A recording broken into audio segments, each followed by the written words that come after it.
Pride and Prejudice by Jane Austen.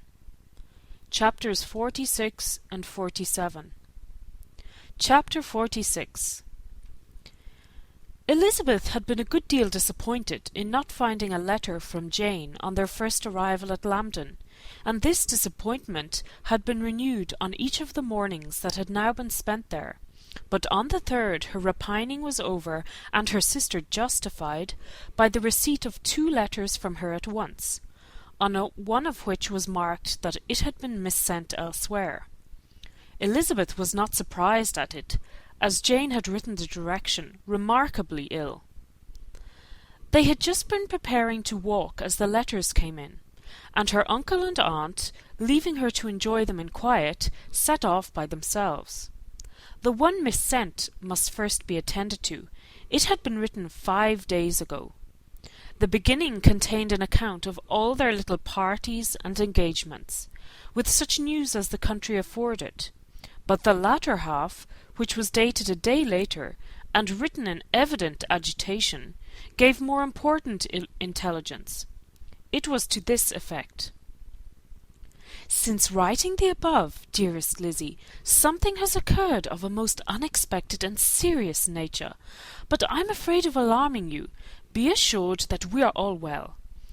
What I have to say relates to poor Lydia. An express came at 12 last night, just as we were all gone to bed, from Colonel Forster, to inform us that she was gone off to Scotland with one of his officers. To own the truth, with Wickham! Imagine our surprise! To Kitty, however, it does not seem so wholly unexpected. I am very, very sorry. So imprudent a match on both sides.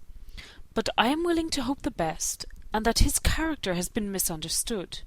Thoughtless and indiscreet, I can easily believe him. But this step, and let us rejoice over it, marks nothing bad at heart.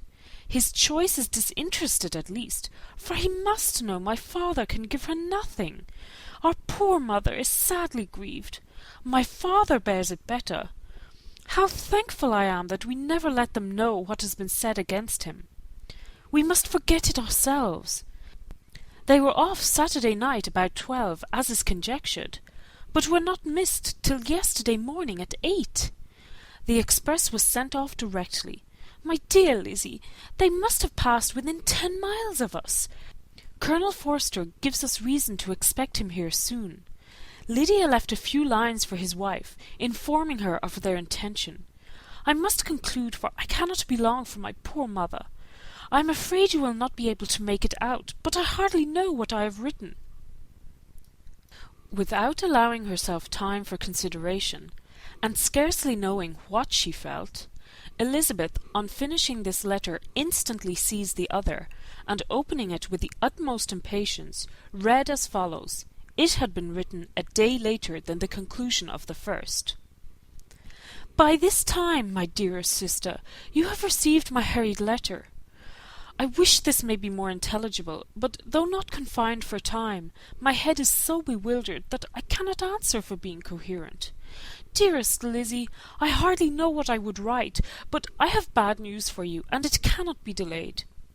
Imprudent as the marriage between Mr. Wickham and our poor Lydia would be, we are now anxious to be assured it has taken place, for there is but too much reason to fear they are not gone to Scotland.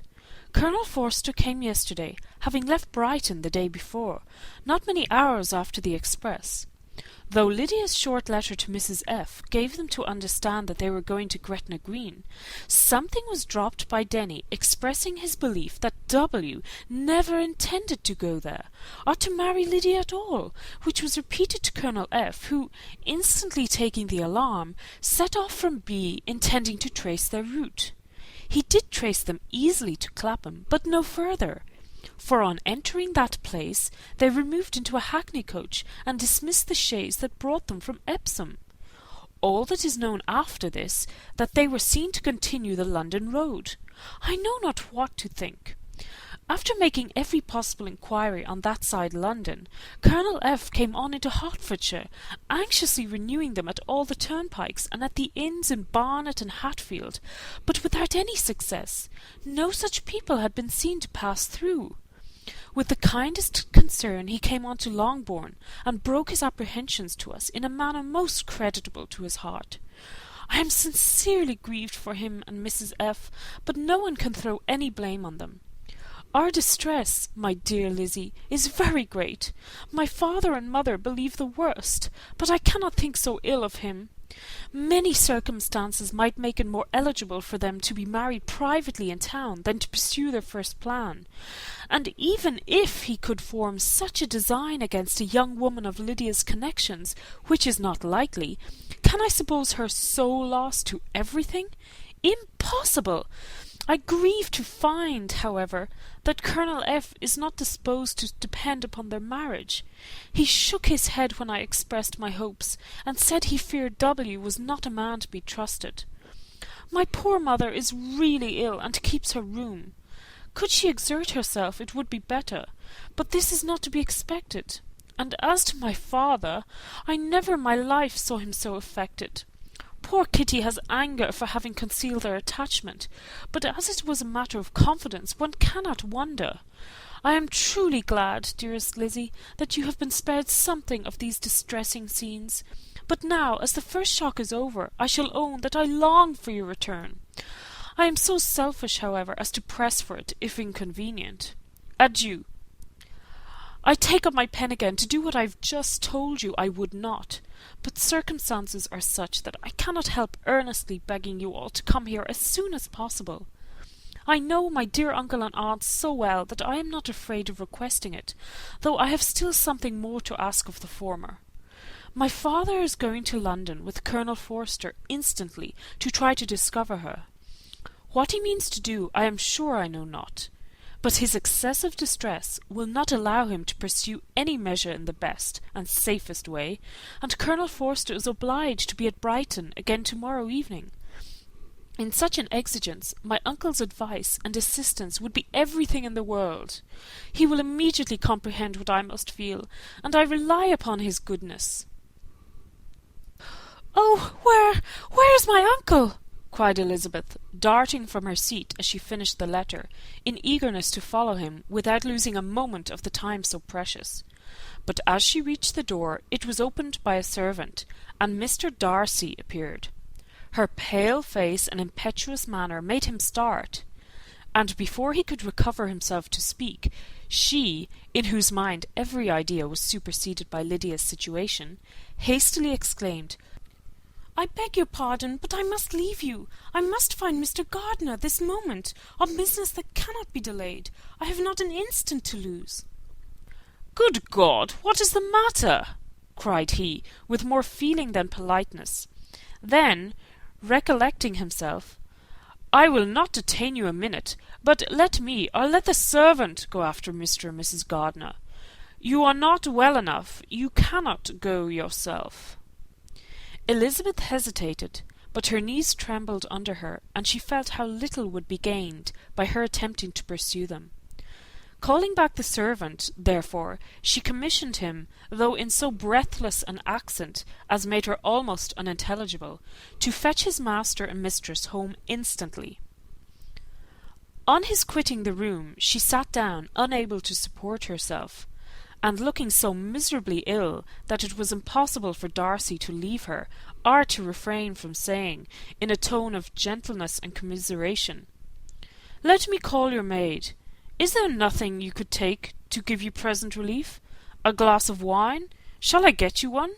You are very ill." "No, I thank you," she replied, endeavouring to recover herself. "There is nothing the matter with me. I am quite well. I am only distressed by some dreadful news which I have just received from Longbourn." She burst into tears as she alluded to it, and for a few minutes could not speak another word. Darcy, in wretched suspense, could only say something indistinctly of his concern, and observe her in compassionate silence. At length she spoke again. "I have just had a letter from Jane, with such dreadful news. It cannot be concealed from anyone. My youngest sister has left all her friends, has eloped, has thrown herself into the power of Mr. Wickham. They are gone off together from Brighton. You know him too well to doubt the rest. She has no money, no connections, nothing that can tempt him to. She is lost forever." Darcy was fixed in astonishment. "When I consider," she added in a yet more agitated voice, "that I might have prevented it, I, who knew what he was. Had I but explained some part of it only, some part of what I learnt, to my own family, had his character been known, this could not have happened. But it is all too late now." "I am grieved indeed," cried Darcy, "grieved, shocked. But is it certain, absolutely certain?"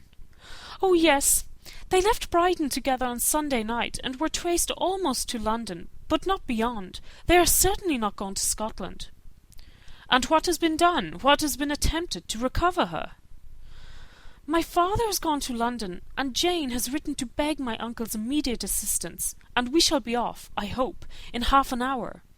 But nothing can be done. I know very well that nothing can be done. How is such a man to be worked on? How are they even to be discovered? I have not the smallest hope. It is every way horrible." Darcy shook his head in silent acquiescence. "When my eyes were opened to his real character, oh, had I known what I ought, what I dared to do! But I knew not. I was afraid of doing too much. Wretched, wretched mistake!" Darcy made no answer. He seemed scarcely to hear her, and was walking up and down the room in earnest meditation, his brow contracted, his air gloomy. Elizabeth soon observed and instantly understood it. Her power was sinking. Everything must sink under such a proof of family weakness, such an assurance of the deepest disgrace. She could neither wonder nor condemn, but the belief of his self-conquest brought nothing consolatory to her bosom, afforded no palliation of her distress. It was, on the contrary, exactly calculated to make her understand her own wishes, and never had she so honestly felt that she could have loved him, as now, when all love must be vain. But self, though it would intrude, could not engross her. Lydia, the humiliation, the misery she was bringing on them all, soon swallowed up every private care. And covering her face with her handkerchief, Elizabeth was soon lost to everything else, and, after a pause of several minutes, was only recalled to a sense of her situation by the voice of her companion, who, in a manner which, though it spoke compassion, spoke likewise restraint, said, "I am afraid you have been long desiring my absence, nor have I anything to plead in excuse of my stay, but a real, though unavailing concern. Would to heaven that anything could be either said or done, on my part, that might offer consolation to such distress. But I will torment you not with the vain wishes, which may seem purposely to ask for your thanks. This unfortunate affair will, I fear, prevent my sisters having the pleasure of seeing you at Pemberley to-day." "Oh, yes, be so kind as to apologize for us to Miss Darcy. Say that urgent business calls us home immediately. Conceal the unhappy truth as long as it is possible. I know it cannot be long."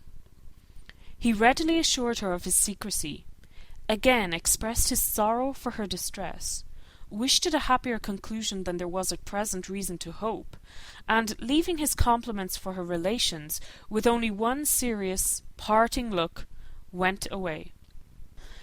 As he quitted the room, Elizabeth felt how improbable it was that they should ever see each other again on such terms of cordiality as had marked their several meetings in Derbyshire. And as she threw a retrospective glance over the whole of their acquaintance, so full of contradictions and varieties, sighed at the persevereness of those feelings which would now have promoted its continuance, and would formerly have rejoiced in its termination. If gratitude and esteem are good foundations of affection, Elizabeth's change of sentiment will be neither improbable nor faulty. But if otherwise, if regard springing from such sources is unreasonable or unnatural, in comparison of what is so often described as arising on a first interview with its object, and even before 2 words have been exchanged, nothing can be said in her defence, except that she had given somewhat of a trial to the latter method in her partiality for Wickham, and that its ill success might, perhaps, authorize her to seek the other less interesting mode of attachment. Be that as it may, she saw him go with regret, and in this early example of what Lydia's infamy must produce, found additional anguish as she reflected on that wretched business. Never, since reading Jane's second letter, had she entertained a hope of Wickham's meaning to marry her. No one but Jane, she thought, could flatter herself with such an expectation. Surprise was the least of her feelings on this development.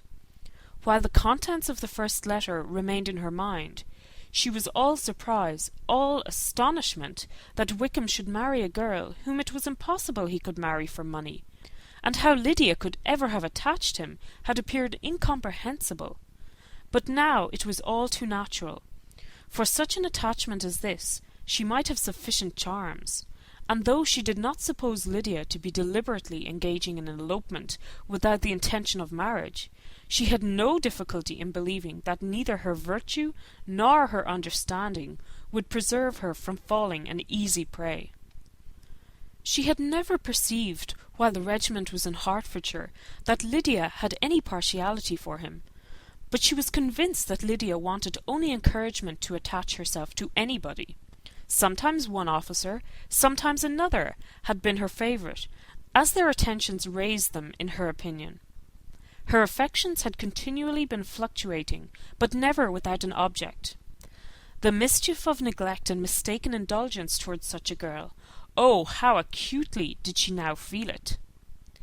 She was wild to be at home, to hear, to see, to be upon the spot to share with Jane in the cares that must now fall wholly upon her, in a family so deranged, a father absent, a mother incapable of exertion and requiring constant attendance, and though almost persuaded that nothing could be done for Lydia, her uncle's interference seemed of the utmost importance, and till he entered the room her impatience was severe. Mr. and Mrs. Gardiner had hurried back in alarm, supposing by the servant's account that their niece was taken suddenly ill. But satisfying them instantly on that head, she eagerly communicated the cause of their summons, reading the 2 letters aloud, and dwelling on the postscript of the last with trembling energy. Though Lydia had never been a favourite with them, Mr. and Mrs. Gardiner could not but be deeply afflicted. Not Lydia only, but all were concerned in it, and after the first exclamations of surprise and horror, Mr. Gardiner promised every assistance in his power.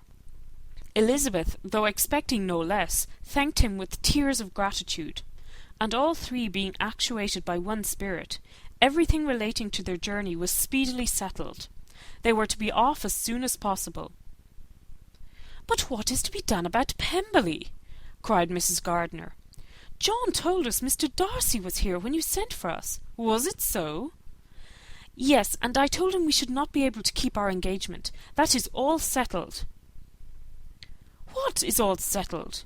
repeated the other as she ran into the room to prepare. "And are they upon such terms as for her to disclose the real truth? Oh, that I knew how it was!" But wishes were vain, or at least could only serve to amuse her in the hurry and confusion of the following hour. Had Elizabeth been at leisure to be idle, she would have remained certain that all employment was impossible to one so wretched as herself. But she had her share of business as well as her aunt, and amongst the rest there were notes to be written to all their friends at Lambton, with false excuses for their sudden departure. An hour, however, saw the whole completed, and Mr. Gardiner, meanwhile having settled his account at the inn, nothing remained to be done but to go, and Elizabeth, after all the misery of the morning, found herself, in a shorter space of time than she could have supposed, seated in the carriage and on the road to Longbourn. End of chapter 46.